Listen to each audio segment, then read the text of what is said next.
This video was sponsored by the gaming sensation Genshin Impact. You know, the beautiful open-world action RPG you can play on PC, mobile devices, and PlayStation 4/5, featuring a total of 7 major nations and Teyvat to explore, really cool elemental combat, an engaging story, and the ability to play with your friends super easily. Yeah, you of course know the one. What you may not know is things are about to evolve with the newly released version 2, the Immovable God and the Eternal Euthymia, bringing along with it a new region, a whole new slew of characters with their own unique pursuits and stands, weapons, artifacts, and more. Just taking one peek at this brand new land of Inazuma, it is honestly super gorgeous. Seeing this huge city covered in cherry blossoms with a towering shrine in the back, I am very interested to see what this area is all about. And we got foxes. That's an easy win right there. I have actually always been really impressed with how much is on offer with Genshin Impact. There is so much you can do with this free-to-start RPG. I knew this would be a game to keep your eyes on after I first saw it, and with this 2.0 update, as well as a whole new slew of events to go along with it to score some sweet rewards, man, I think it is a pretty cool deal. Thank you so much to Genshin Impact for sponsoring this video, and if you want to get the game on your devices right now, use my link in the description below, and adventure upon the new island area Inazuma with travelers and find more fantasies on your journey. And now, on to the episode.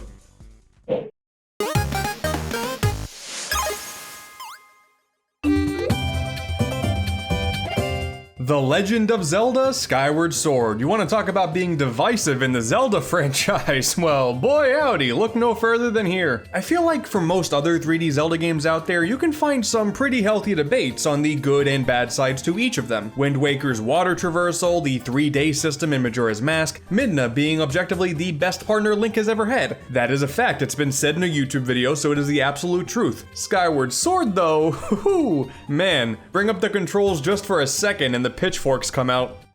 I am really simplifying the conversation here, but ultimately I have one goal with this video. Skyward Sword HD is finally here, and one of the selling points of it is an attempt to mitigate a lot of the issues people had with the original release all those years ago. We're not going to discuss whether or not you think the game is worth $60. We're not going to discuss whether or not you think there's enough new features to justify this re-release in the first place. The amiibo we will talk about, but I really just wanted to look at the core adventure and the standard Zelda experience, and after 10 years, 10 plus years since the original release, ask one simple question. Is Skyward Sword actually good? Also, there's going to be some slight spoilers in this video. I know it's a re-release, so a bunch of new players are going to play this for the first time, but it's still a 10-plus-year-old game. I want to talk about as much of it as I could. Now, full disclosure, for most of you out there, the Switch version will obviously be the one that you're familiar with, because the old version is stupid and old. I get it. But for the footage in this episode, I ran the original Wii version through Dolphin to make things look, you know, at least kinda similar to the official HD product, so bear with me here. Oh, but Ant, this means that you're playing the games with the terrible motion controls. Come on now, they're terrible. Okay, so a bit of a different take right off the bat, I guess. I actually really like the motion controls, and for me, they played a crucial part in my initial enjoyment of the whole game. Motion controls on the Wii were always very hit or miss, but when specifically talking about Wii Motion Plus, well, I mean, we got Wii Sports Resort, Wii Play Motion, Red Steel 2, of course Skyward Sword. When developers knew how to fine-tune things to their favor, we got some really fun and immersive experiences out of this technology. We did also get the Garfield Show Threat of the Space lasagna, but you know, you take the good with the bad. This is also the only big Zelda game the Wii could call its own, so its use of motion controls isn't really that much of a surprise. A game like this was something people were begging for ever since the Wii was initially a thing. Yeah, there is Twilight Princess as well, but I mean, come on, technically it's still a GameCube game, and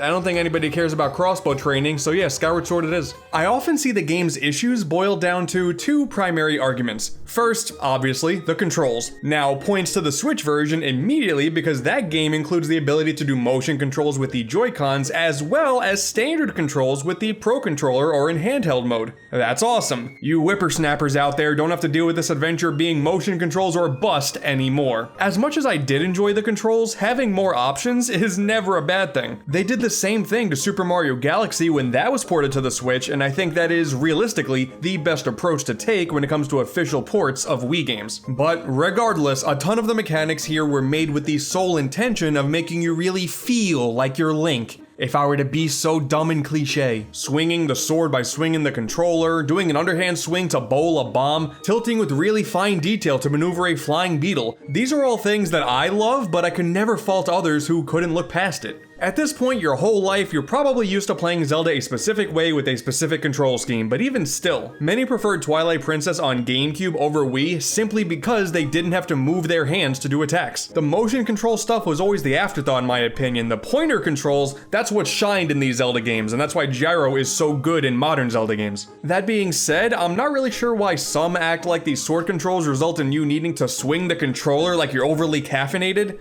No, like, if anything, for the most part, combat in this game is designed in such a way for you to be slower and more thoughtful in your movements, so taking out enemies that block some directions and not others is actually really satisfying. The Lizalfos always block a specific direction, you got these three-headed lizard things that have a specific direction you gotta swing in. That stuff's pretty cool. Oh, and those eyeball doors to where you gotta swing the sword in a circle to make them dizzy, that stuff I really like. But looking past that, I mean, there are mechanics like swimming by tilting, shaking for extra stamina boost. Stabbing is the one element of Wii controls I was never a fan of. I can swing in any direction I wanted to and it worked perfectly every single time, but if I ever had to stab something, I could never get it to work, and I hate these spiders with a passion. After going through the entire adventure all over again, it does at times feel like Nintendo was more focused on getting as many, quote, immersive opportunities in here without factoring in how fun they actually are. I just never want to carry pumpkins ever again, you guys.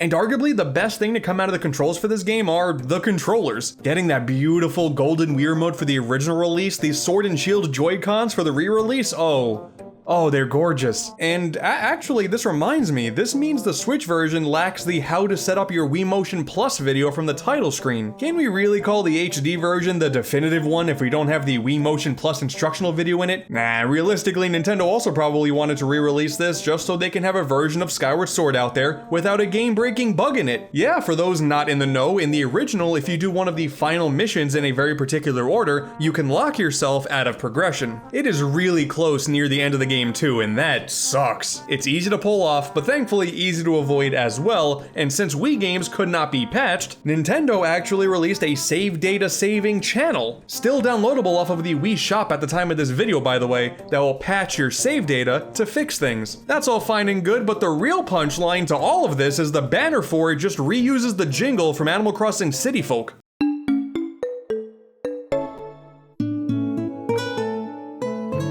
I am nothing without my random and obscure Nintendo trivia. But thanks to the Switch version having the new button controls, that leaves the second primary argument against Skyward Sword. The adventure is just too repetitive and otherwise uninteresting, and this... as much as I do like the game, I can actually get behind this idea. Outside of the main village of Skyloft, there are only 3 primary locations: Faron Woods, Eldin Volcano, and Lanayru Mines. And in my opinion, the game has a great art style, so it makes it kind of exciting to explore these areas. This sorta mishmash of Twilight Princess's realistic proportions, Wind Waker's bright and vibrant color palette, and you throw in a watercolor finish, the game looks really good. But when you look past that, these are pretty uninspired locations to be honest, with only a couple fascinating set pieces and charming new species to call their own, and compared to other locations from past Zelda games, it doesn't really amount to a whole lot. Listen, I will protect a Kikwi with my life, but for the most part, meh. Grass area, desert area, lava area. Again, some cool stuff happens within them, but overall, they're just very uninteresting. And it is a damn good thing Zelda and Groose are such strong characters too, man. Design-wise, the residents of Skyloft and some others across the skies are varied and interesting, but it is a fairly bland cast of characters. On my revisiting of this adventure, I remembered most of these people based on how they looked versus what they actually do. But thankfully, we have the high school movie villain with Groose and the grounded childhood friend of Zelda with a much greater calling in life to give you just enough motivation to see where these characters will go as the adventure progresses. There are reasons why all these years later people are still upset that Groose never made it into Hyrule Warriors. That would have been fantastic. Why did we get the bug girl from Twilight Princess? Who cares? You have probably heard people say at this point that this Zelda is one of the best, and yeah, that still holds true. This character is fantastic. She does try to kill you once or twice, which is not something I would be looking for in a friend, but hey, I actually want to save her after she gets kidnapped, so I think that's a job well done. Not as good as Spirit Track Zelda, but that's neither here nor there. But when it comes to those 3 different areas, throughout the adventure you explore them 3 different times, and every time you return they expand a little bit, usually leading to a new series of challenges or dungeons, and that idea is neat. You know, let's try and really give these areas a lot of depth and intricacy as it evolves over time, but it actually has the opposite effect. It kind of makes it feel like the world runs out of interesting things to do once you're 1/3 of the way through the game, and it just hopes that you can look past it. It does not help that backtracking is also done via air travel with your loft wing, very clearly in my eyes trying to recapture the magic of Wind Waker's ocean, but I don't know, it just doesn't hit as good. It is really hard to top a mechanic that houses one of the greatest video game music tracks of all time, to be fair. Also, is it just me, but doesn't the loft wing look like a less cartoony version of the bird from Mario Galaxy 2, which released around the same time?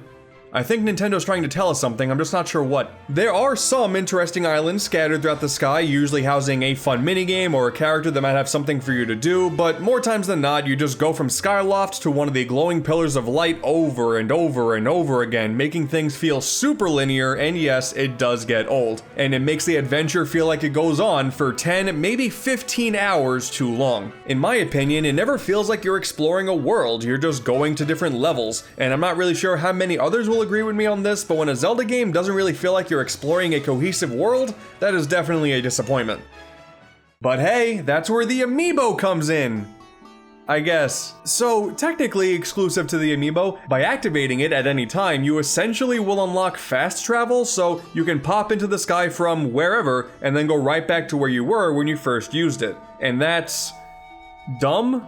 Why Nintendo would lock a useful mechanic behind an amiibo is beyond me, because in general, fast travel would really help with a lot of the game's overall tedium and repetition. At the end of the day, it's really not that huge of a deal because there are statues pretty close together on the ground floor that will send you up to the sky whenever you want, so it doesn't save that much time, but the fact that it saves time at all and you have to have an amiibo to utilize it is ridiculous. Considering this HD version also cut down on tutorials and added proper camera control, they had no problem adding quality of life improvements, and it is just crazy that this one thing needed to be behind a paywall. On the bright side though, like the Tingle Tuner in Wind Waker, this will probably make for some damn interesting speedruns, so you know that'll be cool to watch. And then there's the matter of your partner, Fi. I don't really think she's as annoying as many others claim she is, but if her endearing character trait is supposed to be just constantly assessing situations with percentages, as well as occasionally stopping you in your tracks to warn you about things, then yeah, I'd rather go this adventure alone, honestly. Thankfully, that last part is also something addressed with the HD port, but some of these issues, no amount of patching is going to be able to fix them. Some of them are going to transcend time. That being said, if you can look past those issues and focus on the dungeons that you eventually travel to, then oh boy, okay, this is where Skyward Sword really shines. The dungeons in this game, let's forget everything I've talked about up until this point, the dungeons are so good. It's probably no real surprise dungeons were always a Zelda highlight, but for all of the missteps Skyward Sword has taken, dare I say, some of these dungeons are the best in the entire franchise. The Ancient Cistern, dude. Oh my god, this is the one. It's the best. You got this huge statue that really holds some great secrets when you're outside it trying to figure out how to manipulate its location going up and down, and you have some really fun water traversal, satisfying swinging mechanics, and once you get to the bottom of the dungeon and you start dealing with zombie bokoblins, dude, what? And this is also where the game's art style shines the brightest as well. The contrasting cool and warm colors, the watercolor effect looks fantastic here, it's just so good to look at. When people debate what the best dungeons of individual Zelda games are, this is definitely in that conversation because man, it is so good. Second to that though, in my opinion, are the time stones in the desert dungeons because ooh, this is such a cool mechanic, dude. Hitting them changes the time in the surrounding area with some elements like enemies and doors being active in only one time frame and not the other. And when you're in the sand ship and you gotta find these really clever ways to hit the one time stone that's all the way at the top of the boat through windows and stuff like that, oh my god, it's so cool. The ball rolling in the Earth Temple is really fun. I won't even get into the tile swapping stuff near the end of the game. I gotta keep some things spoiler free here. But yeah, man, overall, fantastic fantastic dungeon lineup. It also helps that the bosses are really fun too. Like I said before, the combat is designed for you to be more thoughtful and methodical in your movements, and attaching that idea to the typical Zelda boss design of using the item you just got in the dungeon to expose their weaknesses, it makes for some really memorable encounters. Not necessarily difficult, one of the issues that plagued Twilight Princess's bosses is here as well, but you know what? I don't care. Koloktos is an amazing boss, and he's in the Ancient Cistern. Another reason that's a top tier dungeon. I'm pretty sure I'm preaching to the choir here, but ripping off his limbs and using the giant swords to slash this huge creepy metallic beast to shreds, this is where Skyward Sword peaks, to be honest. Every single boss in this game is great. Except for the imprisoned. You knew I was going to talk about this. You put him right there next to the pumpkins, man. If I never have to deal with him one more time and his big wiggly toes, I will not be upset about it. Man, having a boss that you fight in the overworld is such a cool idea. Why did we waste it on this giant fuzzy bean? I am also a big fan of the silent realms they start implementing partway through the adventure. Once you start returning to the 3 main areas, the game expects you to really know them inside and out, because now you gotta run around them itemless in order to collect tiers. Twilight Princess throwback, I see you. Except this time you get to live out everyone's nightmares of being chased by something big and scary, and yeah, that's really fun. Better hope you don't touch water or get caught in a spotlight, cause then you'll wake up the bad guys and they'll kill you. But it's funny because this is one of the segments that I hear people complain about a lot. A lot of people apparently don't like the Silent Realms, but I do. These are some of the best areas in the game for me. Like I said before, this game is pretty divisive. Now the Tad tones, on the other hand, yeah, these suck. They're terrible. Put them right up there with the pumpkins and the imprisoned. I never want to do this again. Skyward Sword is in this weird gray area. The dungeons are fantastic, a lot of the motion control inspired mechanics are really good, leading to some of the best moments of the game, but as a whole, the adventure, it's just kinda meh. In my opinion. I have to say in my opinion, otherwise a lot of people are gonna get more mad at me than they already will.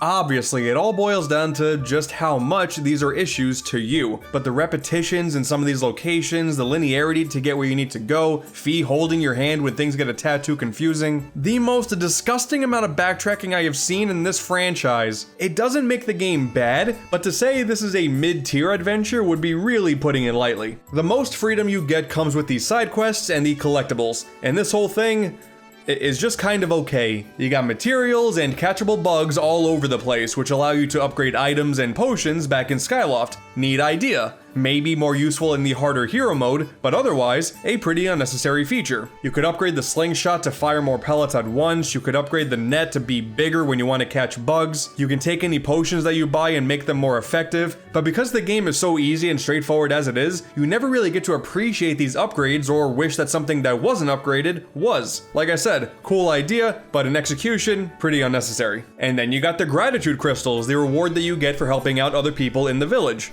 Or, like, finding them scattered around in the grass or something. I don't know, maybe the lawn is happy and it's grateful for it. I don't understand this part. This is where the villagers really get the chance to show some personality, and it is a fairly decent effort at that. You gotta help Fledge deal with his stamina issues. You gotta find this baby's rattle. You gotta clean this woman's house. Scar this love-struck schoolboy for life by either forcing him to watch the girl he likes get with someone else, or you partner him with a ghost hand instead. You know, the typical Zelda flair.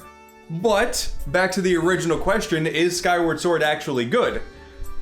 Well, yeah, duh. Obviously. Objectively, this is a fantastic game. Whether or not you agree with some of the directions the game took, that is a totally different topic. The dungeons are great, the mechanics are solid, the main characters are super likable, the art style, fantastic, but overall, I do think this game is overall pretty mid in the entire scope of the series.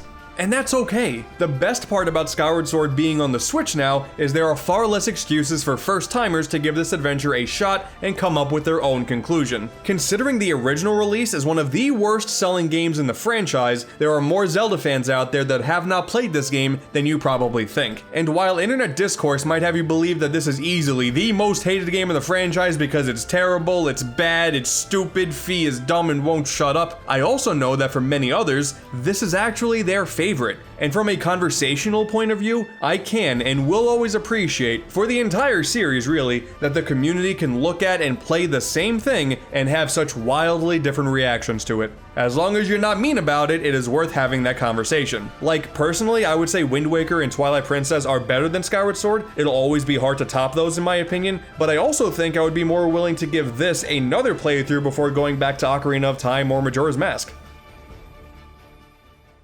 That last sentence just invalidated the entire video, didn't it?